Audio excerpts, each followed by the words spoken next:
गुरुकुल के इस व्याख्यानमाला में आप लोगों का स्वागत है। मैं doctor Pankaj Kumar Mishra, associate professor Saint Stephen's College, आप लोगों के सामने एक बार फिर से संस्कृत भाषा विज्ञान में जो भाषाओं का वर्गीकरण किया गया है, इस विषय को लेकर के उपस्थित हूं।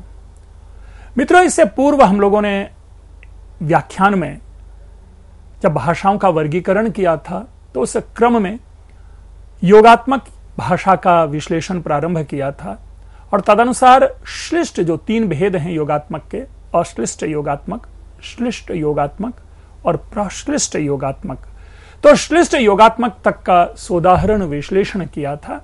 अब हम उसी प्रक्रिया को आगे बढ़ाते हुए प्रश्लिष्ट योगात्मक भाषा को समझने की कोशिश करते हैं। मित्रों, जैसा कि स्पष्ट है, प्रश्लिष्ट से ही प्रकृष्ट बहुत अधिक, सर्वाधिक, बहुत ही क्लोज प्रॉक्सिमिटी वाला होना, यह प्रश्लिष्ट की व्याख्या बनती है, प्रश्लिष्ट का अर्थ बनता है। और इसी अर्थ के आधार पर हम प्रश्लिष्ट योगात्मक भाषा को भी जानने का प्रयास करते हैं। तदनुसार प्रश्लिष्ट योगात्मक का अर्थ बनता है कि यह एकदम प्रकर्षता, अत्यंत निकटता, अत्यधिक चिपका होता है, समास प्रधान होता है। यह समास प्रधान जानना जरूरी है। इससे पहले जब हम लोगों ने श्लिष्ट योगात्मक सुना था तो श्लिष्ट योगात्मक में एक शब्द आया था विभक्ति प्रधान। उसी प्रकार यह टेक्निकल टर्म है समास प्रधान। और समास प्रधान का तात्पर्य आप लोग सभी जानते हैं कि अगर एक वाक्य है, एक शब्द है, तो उसमें कई सारे जो सार्थक शब्द है उनका मेल होता है और उसके मेल से समास का निर्माण होता है। निरर्थक शब्दों से अर्थ नहीं बनता है। इसमें प्रकृति और प्रत्यय की परिकल्पना सर्वथा दुष्कर है। यानी अगर भाषा वैज्ञानिक की दृष्टि से, भाषा विश्लेषक की दृष्टि से, व्याकरण के विशेषज्ञ की दृष्टि से अगर उस भाषा को समझकर अगर उसकी प्रकृति और प्रत्यय को अलग करना चाहें तो यह एक तरह से शीर्षासन है। यह एक बड़ा ही कठिन कार्य होता है और इसीलिए इसका अर्थ दिया गया प्रश्लिष्ट। इसमें जो अर्थ तत्व है वह भी एक साथ जो है वो प्रश्लिष्ट होता है। यानी अर्थ तत्व हो या संबंध तत्व हो, वो दोनों इस प्रकार से घालमेल, इस प्रकार से जुड़े होते हैं कि उसमें शब्दों की प्रकृति को समझ पाना कठिन होता है। और ऐसी कई भाषाएं हैं। कई भाषाओं में से तीन भाषा को भी आपके सामने मैं प्रेजेंट कर रहा हूं, जिसमें एक है चेरोकी। ये अमेरिका की भाषा है। अमेरिका के किसी पॉकेट में यह भाषा बोली जाती है। एस्किमो, हम आप सभी जानते हैं, जो ग्रीनलैंड है, तो एस्किमो एक भाषा है। वो ग्रीनलैंड में रहने वाले जो एस्किमोज हैं उनकी ये भाषा है। बास्क, ये पिरेनीज माउंटेन रेंज है, पिरेनीज पर्वत श्रृंखला है, वहां उनमें रहने वाले जो लोग हैं ये बास्क ये भाषा बोलते हैं। और ये प्रश्लिष्ट योगात्मक में भाषा वैज्ञानिकों ने इनका अभिज्ञान किया है। हम इसको देखते हैं और इनको समझते हैं कि इसको भी समझने की दो विधा है। एक है पूर्ण प्रश्लिष्ट और एक है आंशिक प्रश्लिष्ट। मित्रों, इससे पहले कि मैं इनके विश्लेषण में जाऊं, मैं एक छोटा सा सामासिक शब्द प्रयोग करना चाहता हूं। मैं दो शब्द प्रयोग करना चाहता हूं सामासिक, और दोनों संस्कृत के हैं।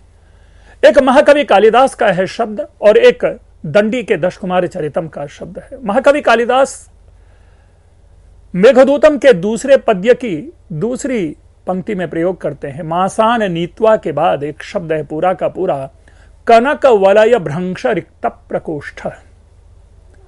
कनक वलय भ्रंश रिक्त प्रकोष्ठ। मैं यदि आपको समझाऊं इसका अर्थ, तो इसका सामान्य अर्थ है दुबला, स्किनी, थिन। ठीक है, लेकिन यह संस्कृत है। हम इसमें लक्षणा के आधार पर अर्थ निकालते हैं दुबला, क्योंकि कनक है सोना, वलय है रिंग, भ्रंश यानी होल, रिक्त यानी विदाउट, विथ स्पेस, और प्रकोष्ठ यानी प्रदेश, उसका कुछ हिस्सा। अर्थात जो मेघदूतम का यक्ष है, वो यक्ष ने जो कड़ा पहन रखा था वो ढीला हो गया था। अब कड़ा ढीला हो गया था अर्थात यक्ष दुबला हो गया था। तो इसीलिए हमने कहा कनक वनय वलय भ्रंश रिक्त प्रकोष्ठ के आधार पर एक अर्थ बना, वो अर्थ बना दुबला होना। इसी प्रकार दशकुमार चरितम का है, जो कई बार हम लोगों ने गद्य को पढ़ते समय उस शब्द को प्रयोग में लाया। पूरा का पूरा एक शब्द देखिए, एक शब्द है पूरा, अनवरत याग दक्षिणा रक्षित शिष्ट विशिष्ट विद्या संभार भासुर भूसर निकर घनदर्प कंदर्प सौंदर्य सौदर्य हृदय निर्वद्य रूप। एक शब्द है ये, मैं पुनरावृत्ति कर रहा हूं। अनवरत याग दक्षिणा रक्षित शिष्ट विशिष्ट विद्या संभार भासुर भूसर निकर घनदर्प कंदर्प सौंदर्य सौदर्य हृदय निर्वद्य रूप। अब चूंकि हम आप संस्कृत के जानने वाले हैं, इसीलिए इसमें एक एक शब्द हमारे समझ में आ रहा है। अनवरत याग दक्षिणा रक्षित शिष्ट विशिष्ट विद्या संभार भासुर भूसर निकर घनदर्प कंदर्प सौंदर्य सौदर्य हृदय निर्वद्य रूप। 19 शब्द हैं, 19 डिफरेंट। तो ऐसे वर्णों के आधार पर हम एक पूरा का पूरा उसका अर्थ करके एक लंबा सा अर्थ निकालते हैं। अनवरत यानी लगातार, याग यज्ञ, अनवरत याग दक्षिणा यानी हमेशा यज्ञ करने वाला, दक्षिणा अर्थात दया भाव से युक्त या किसी को प्रचुर दान आदि से रक्षित, इस प्रकार अर्थ निकाल लेते हैं और वह एक राजा की विशेषता बनती है। यहां पर भी चूंकि हमें शब्दों की प्रकृति मालूम है, लेकिन यह पूरी तरह से सारे शब्द जो हैं जुड़े हुए हैं आपस में। हमें मालूम है कि किस प्रकार अर्थ किया जाएगा, इसलिए एक एक शब्द के आधार पर हम उनको समझ पाते हैं। लेकिन कहीं कहीं क्या है, आंशिक प्रश्लिष्ट है। अगर आप गद्य की शैली की दृष्टि से आप चर्चा करें तो गद्य की जो शैली के 3 प्रकार हैं संस्कृत में, उत्कलिका, आविद्ध और चूर्णक, तो हम आंशिक प्रश्लिष्ट को कह सकते हैं आविद्ध अर्थात चूर्णक अर्थात लघु समास से युक्त, और उत्कलिका जिसको कहेंगे दीर्घ समास से युक्त। उसी प्रकार इन भाषाओं की प्रकृति होती है। पूर्ण प्रश्लिष्ट का मतलब है कि बड़े लंबे, एकदम कुछ भी ज्ञात नहीं होना, और आंशिक प्रश्लिष्ट का मतलब कुछ कुछ समझ में आना। तो देखते हैं, उदाहरण के माध्यम से जानने की कोशिश करते हैं। और पूर्ण प्रश्लिष्ट आप लोगों ने देखा होगा, जो टाइटल है पूर्णतया समास प्रधान। इसमें प्रकृति एवं प्रत्यय आदि के रूप में संज्ञा सर्वनाम विशेषण आदि कर्ता कर्म तथा क्रिया सब एक ही समस्त पद के रूप में होते हैं। ध्यान रखेंगे, ये जो कर्ता शब्द है वो प्रिंटिंग एरर है। ये कर्ता यानी सब्जेक्ट वाला जो कर्ता कर्म करण संप्रदान होता है उसे समझिएगा, क्षमा करेंगे, वो टाइपिंग एरर है वहां पर। फिर से समझिए, यानी एक ही शब्द है, उस शब्द के अंतर्गत ही आपको संज्ञा भी होगा, सर्वनाम भी होगा, विशेषण भी होगा। कर्ता कर्म क्रिया सारे के सारे उसी समास पद के भीतर होंगे। संपूर्ण वाक्य एक पद के रूप में होता है, इसीलिए इसको वाक्य पद कहा गया। मैं समझता हूं कि अभी तक आप लोगों को प्रकृति समझ में आ गया होगा। अब देखिए, इसका उदाहरण है अपने पास, नाधोलिनिन। अब नाधोलिनिन क्या कह रहा है? नाधोलिनिन एक शब्द है जिसका अर्थ है हमारे लिए एक नौका ले आओ। 3 शब्दों की परिकल्पना की गई है यहां पर। देखिए, नाधोलिनिन ये एक शब्द है जो कि पूरा का पूरा वाक्य है, इसीलिए इसे वाक्य पद कहा गया कि ये एक पद है लेकिन पूर्ण वाक्य का द्योतक है। और इसका अर्थ है अपनी समझ के लिए कि हमारे लिए एक नौका ले आओ। अब देखिए, इसमें 3 शब्द की परिकल्पना है, और वो तीनों शब्द क्या क्या है? कहते हैं ले आओ। उसमें एक लाना क्रिया है, लाना क्रिया उसमें समाहित है। अमोखोल है एक, अमोखोल जिसका अर्थ होता है नौका, और यह नौका यहां पर संज्ञा है, कर्म है। और उसी में निन शब्द है, जिस निन का अर्थ होता है हम। यह हम क्या है? सर्वनाम है। अब यदि इन शब्दों की प्रकृति को हम आप जाने तो शब्दों की जो ये प्रकृति है, इसमें आप नानिल देखेंगे जिसका अर्थ होता है लाना, अमोखोल है जिसका अर्थ होता है नौका, और निन जिसका अर्थ है हम। अब क्रिया, संज्ञा, कर्म, सर्वनाम सारे के सारे इसके अधीन है, इसके अंतर्गत है। लेकिन मित्रों ध्यान रखिएगा, जब हमने कनक वलय भ्रंश रिक्त प्रकोष्ठ की बात की थी तो वहां पर क्रिया नहीं है, वहां पर सर्वनाम नहीं है, बल्कि तीनों के तीनों शब्द, सारे शब्द मिलकर के वहां पर एक विशेषण का निर्माण करता है, जो यक्ष का विशेषण होता है, तदनुसार वो अर्थ देता है। इनमें क्रिया कहां है, संज्ञा या कर्म कहां है, सर्वनाम कहां है, कैसे है, कैसे यह समास बना, इसका विश्लेषण कर पाना असंभव है। इसीलिए इसे पूर्ण प्रश्लिष्ट कहा गया। नाधोलिनिन, देखिए निन तो फिर भी पीछे का समझ में आ रहा है, लेकिन जो नाधोली तक शब्द है उसमें अमोखोल जैसा कोई शब्द है छिपा हुआ। में भी हमारा उच्चारण जो है तदनुरूप नहीं जा रहा है, लेकिन जो इस प्रकार उच्चारण करने वाले होंगे उनके लिए वो प्रकृति अवश्य ही समझ में होगी। अमोखोल नौका। इसी तरह कुछ और भिन्न उदाहरण देखते हैं। ग्रीनलैंड की एस्किमो भाषा है, उसको देखिए, पुनः एक शब्द है। मित्रों, जैसा मैं बार बार कह रहा हूं कि इसका प्रोनाउंसिएशन एग्जैक्टली क्या होगा यह हमें नहीं मालूम। हम तो हिंदी और संस्कृत के वर्णों को पकड़ के इनके उच्चारण, इनके शब्दों को आपके सामने प्रस्तुत कर रहे हैं। वो इस प्रकार बनता है अ उ ली स अर्तोर सु अर पोरक। औ ली स अर्तोर सु अर पोरक। अब ये एक शब्द है, एक पूरा का पूरा ये पद जो है एक वाक्य है, और इस वाक्य का अगर अपने ढंग से हिंदी में अर्थ करेंगे, देखिए क्या अर्थ है। वह मछली मारने के लिए जाने की शीघ्रता करता है। वह मछली मारने के लिए, for the fishing, he is in hurry to go. वह मछली मारने के लिए जाने की शीघ्रता करता है। ठीक है, अच्छी बात है, वो उसका हमने समझा, ये अर्थ ऐसा है। लेकिन मुश्किल ये सबसे जरूरी है कि अब यहां पे क्रिया क्या है, यहां पर कर्म क्या है, यहां सर्वनाम क्या है। इन सारे चीजों को पकड़ पाना बड़ा मुश्किल है। अब देखिए एक चीज को, अ उ लिसर, ये पूरा का पूरा जो शब्द है इसका अर्थ है मछली मारना, यह भी एक क्रिया है। पे अर्तोर, जबकि उसमें दिख नहीं रहा है पे कहां पर है।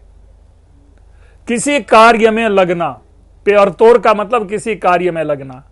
फिर आ रहा है पिन्ने सुअर पोक, वह शीघ्रता करता है। मित्रों, यह कठिन कार्य है कि इस भाषा के इन पदों के आधार पर अर्थों की स्थापना करना, क्योंकि जो भारोपीय भाषा परिवार है उसकी प्रकृति स्पष्ट होती है। क्रिया अलग है, संज्ञा अलग है, सर्वनाम अलग है। अन्य जो भी व्याकरण के जो भी वाक्य को स्पष्ट करने के लिए जो तत्व होते हैं, नाउन हो, प्रोनाउन हो, एडजेक्टिव हो, ये सारे के सारे जो हैं वो हमें क्लियर होते हैं। इसमें वही चीज अत्यंत कठिनाई से प्राप्त होता है, उसको समझ पाना कठिन होता है। इसीलिए इसे प्रश्लिष्ट, बार बार शब्द है प्रश्लिष्ट। पुनः कहता हूं, आपको उदाहरण होगा कि प्रश्लिष्ट योगात्मक भाषा परिवार की भाषा है एस्किमो, संस्कृत, ग्रीक, लैटिन। मुश्किल होगा, लेकिन चूंकि हम जानते हैं इसीलिए हम इसका उत्तर देते हैं एस्किमो। क्योंकि कभी कभी प्रश्लिष्ट शब्द सुनने में इतना सुंदर लगता है कि लोग समझता है कि चूंकि संस्कृत का शब्द, इसलिए संस्कृत भाषा जो है यह प्रश्लिष्ट भाषा परिवार की भाषा है। तो इन सारी सावधानियों से भी हमें निपटना होता है, बचना होता है। अब आगे देखिए आंशिक प्रश्लिष्ट। आंशिक प्रश्लिष्ट में क्या है कि इसमें कर्ता, क्रिया, संज्ञा, सर्वनाम, विशेषण आदि का समास ना होकर मुख्य रूप से सर्वनाम तथा क्रिया का ही समास होता है। चलो यहां पर एक स्पष्टता है, इसलिए आंशिक कहा गया। अर्थात हम यहां पर केवल सर्वनाम, यानी जो भी वाक्य होगा उसमें सर्वनाम और क्रिया ऐसे जो पद होंगे समास में, हम समझेंगे इसमें सर्वनाम और क्रिया है। इतनी बात तो अपनी स्पष्ट में समझ में आ जाती है। इसलिए अपेक्षया जो आंशिक प्रश्लिष्ट है वह पूर्ण प्रश्लिष्ट से समझ में आसान है। लेकिन पुनः जब समास की बात आती है, यह सर्वनाम और क्रिया का जो समास है यह भी एक अनूठी प्रकृति है भाषा की। इनमें बड़े बड़े वाक्य पद का सर्वथा अभाव दिखता है। जैसे अभी हम लोगों ने ये एस्किमो का देखा था कि अ उ सी लिस अर्तोर स्वर पोरक, ऐसी प्रकृति का अभाव दिखेगा आपको। छोटे छोटे पद होंगे, छोटे छोटे वाक्य पद होंगे, जिसके आधार पर हम सर्वनाम और क्रिया को समझ करके वाक्य के अर्थ को समझ लेते हैं। तदनुसार अब इसके उदाहरण को देखें, आंशिक प्रश्लिष्ट के उदाहरण को देखिए। ये बास्क भाषा जिसको अभी इंट्रोड्यूस किया था आप लोगों के सामने कि ये पेरिनेज पर्वत श्रृंखला है, वहां की ये भाषा है, वहां जो रहने वाले, वहां की तराइयों में जो रहने वाले लोग हैं उनकी ये भाषा है। छोटे छोटे शब्द है, इसलिए पहले ये कह दिया गया कि ये जो होते हैं इनमें कठिनाई नहीं समझनी। हरकात्री पहला वाक्य है, ये वाक्य है हरकात्री। इसका मतलब है मैं तुझे यानी तुमको ले जाता हूं। अब यहां पर भी मैं तुझे जो है सर्वनाम ये इसमें है, क्या है कौन सा है ये बाद की बात करेंगे। ले जाता हूं क्रिया है, ठीक है। अब कौन सी क्रिया है, त्रिच प्रत्यय अगर है वो वाली क्रिया है तो पता नहीं इसके विश्लेषण का, लेकिन जो हमारा फोकस है उनकी प्रश्लिष्टता का जो आंशिक रूप है वो दिखाना। हमने जो आपके सामने विशेषता बताई कि इसमें बड़े बड़े लंबे पद नहीं होते, छोटे छोटे पद होते हैं, समास से युक्त होते हैं, लेकिन सर्वनाम और क्रिया मात्र में ही इसमें प्रयोग आते हैं। नकारसु तुम मुझे ले जाता है, तुम मुझको ले जाता है, मतलब तुम मुझको ले जाते हो ऐसे अर्थ है। मतलब इसमें ले जाता है या ले जाता हूं उसको मत पकड़िए कि हिंदी में हमें लिखना होता तो हम लिखते तुम मुझको ले जाते हो। केवल हमने क्रिया और सर्वनाम को बताने की कोशिश की है कि सर्वनाम और क्रिया जो है ले जाता, एक बन रहा है ले जाता हूं और दूसरा है ले जाता है। इसमें ये बातें हमारे समझ में नहीं है कि इसमें कौन सी क्रिया पद है और कौन सा मूल पद है। इसी तरह से एक और है दकार की ओत, दकार की ओत, मैं इसे उसके पास ले जाता हूं, मैं इसे उसके पास ले जाता हूं। दकार की ओत, परेशानी वही है कि क्या सर्वनाम है, कौन सी क्रिया है, क्योंकि जो हमारे पास तीनों शब्द है, तीनों शब्द में एक कॉमन जो बात आ रही है वह है ले जाता हूं या ले जाता है। लेकिन अगर आप देखेंगे तो कहीं ना कहीं ऐसा लग रहा है कि ये कार की, इसके माध्यम से ये कार पद है जिसका अर्थ शायद बन रहा होगा ले जाना। मित्रों मैं शायद कह रहा हूं, वो इसलिए कह रहा हूं कि हरकात्री नकारसु दकार कियोत में जो कॉमन आ रहा है वो कार कार कार की इस तरह के पद आ रहे हैं, कार कार आ रहे हैं। ये शायद हकारत्री होना चाहिए ऊपर का, तो कार कार कार जो है ये कॉमन है तीनों में, जिसका अर्थ ले जाना होगा।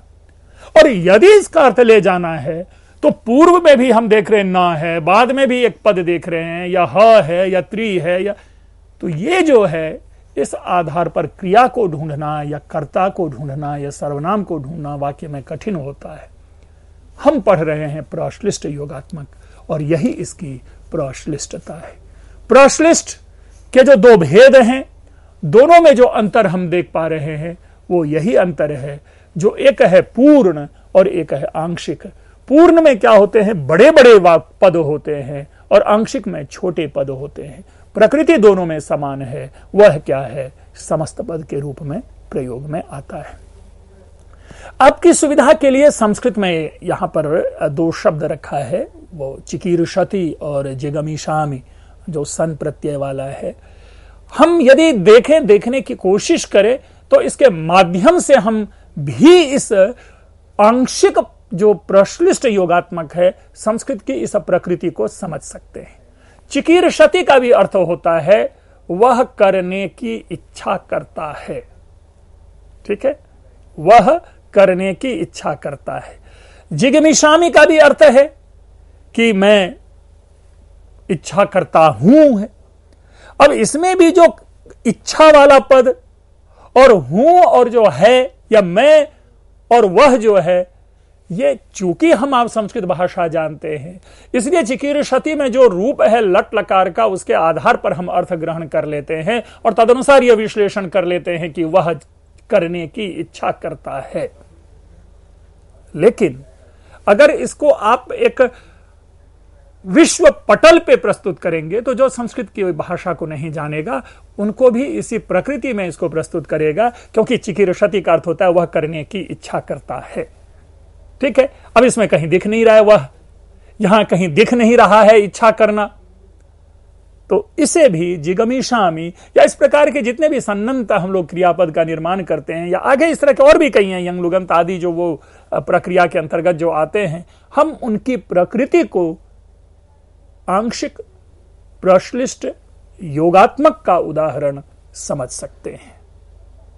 मित्रों, ये एक तरह से कहें कि हम लोगों ने आकृति मूलक जो भाषा परिवार है उनकी प्रकृति को जानने का प्रयास किया।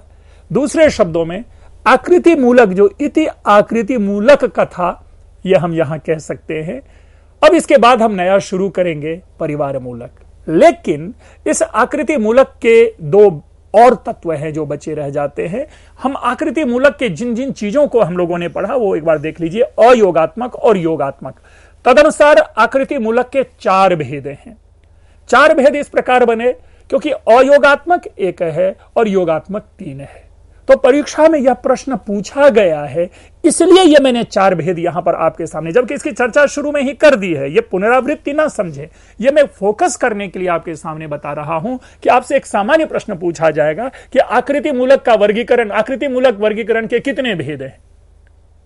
तो भेद तो कई प्रकार से, आप कह सकते हैं 2 भेद हैं, अयोगात्मक योगात्मक। लेकिन यदि वहां पर आपको संख्या में दे दिया 4, 1, 5, 8, तो वहां परेशानी होगी ना। तो इसीलिए उसकी स्पष्टता के लिए ये 4 है। और योगात्मक 1 होता है और योगात्मक के 3 भेद हैं, अश्लिष्ट, श्लिष्ट और प्रश्लिष्ट। तो तदनुसार ये 4 भेद हुए।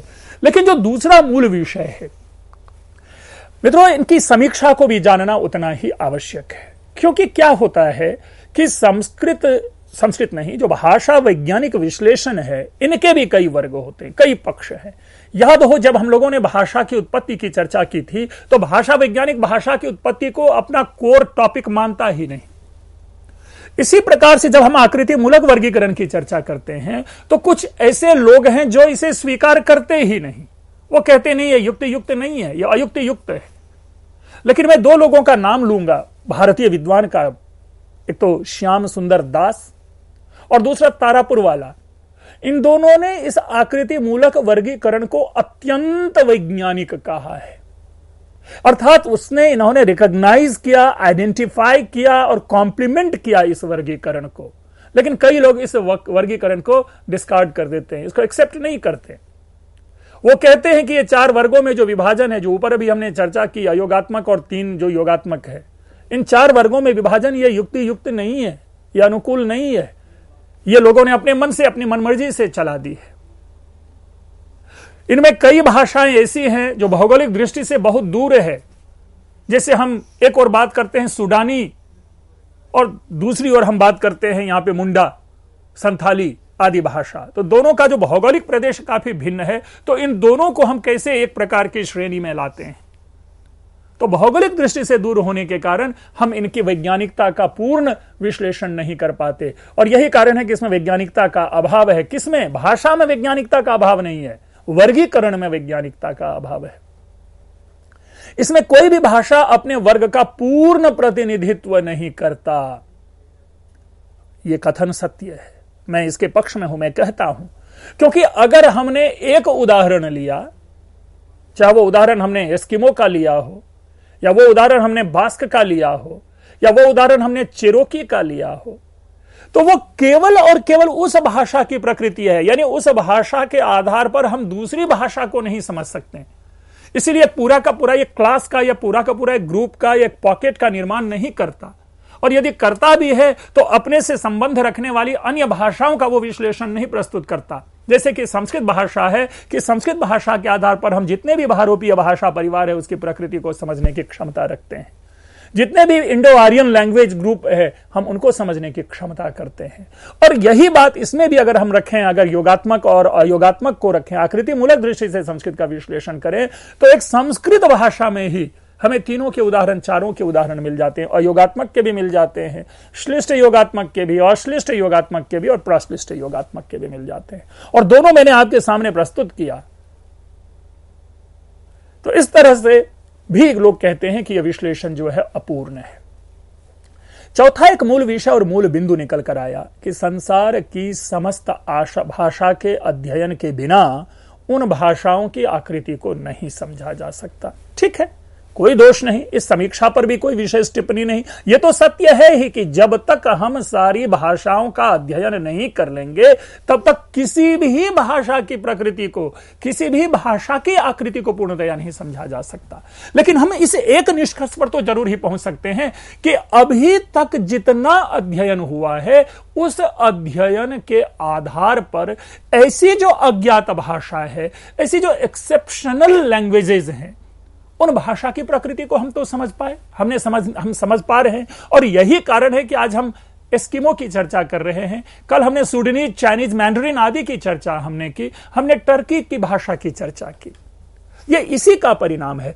इसीलिए पूरी तरह से आउटराइटली रिजेक्ट करना किसी भी स्टडी को मैं नहीं समझता कि उसे समीक्षा के अंतर्गत लाना चाहिए। इसीलिए हम इस जगह पर यह जरूर कहते हैं कि संसार की समस्त भाषा का अब तक जो अध्ययन है, उस अध्ययन के आधार पर जिन जिन भाषाओं का अध्ययन किया गया, उन भाषाओं की आकृति को हमने समझा, हमने समझने का प्रयास किया। यह कहना कि उनकी आकृति को नहीं समझा जा सकता, यह कहना गलत है। क्योंकि देखिए, असंभव तो होता नहीं है। असंभव जो है वो प्रकृति की जो पहली है वह असंभव है। ईश्वरीय सृष्टि जो है उसको समझना असंभव है, लेकिन जो मानव की प्रतिभा के अंतर्गत है उनको समझना कतई असंभव नहीं है। और भाषा का निर्माण मानवों ने किया है, इसलिए भाषा की उस प्रकृति, भाषा की उस विकृति, भाषा की उस आकृति को उतनी ही सरलता से, उतने ही अच्छी तरह से समझा जा सकता है जितनी कि अन्य किसी भी सहज भाषा को। तो मित्रों, यह मेरी टिप्पणी थी, मेरी समीक्षा थी, और मैं मानता हूं कि आकृति मूलक वर्गीकरण जो है ये बड़ा ही सुंदर प्रयास है, एक दिशा का निर्माण करता है, एक दशा तक हमें पहुंचाने का प्रयास करता है, और एक दृष्टि इससे मिलती है ताकि अन्य भाषा, ऐसी भाषाएं जो अज्ञात है, उनके अध्ययन को हम आगे बढ़ा सकें। मित्रों, आप लोगों ने इस गंभीर व्याख्यान को, या यूं कहें एक कॉम्प्लिकेटेड चीज को समझने का हमारे साथ प्रयास किया, आपने हमें साथ दिया। आप लोगों का बहुत बहुत धन्यवाद। आप इसी तरह आगे से भी हमारे इस व्याख्यान को सुने, और अंत में मैं जरूर कहूंगा कि आपकी एक टिप्पणी हम सब लोगों के लिए एक ऊर्जा का काम करती है। एक बार फिर से आप लोगों का बहुत बहुत धन्यवाद।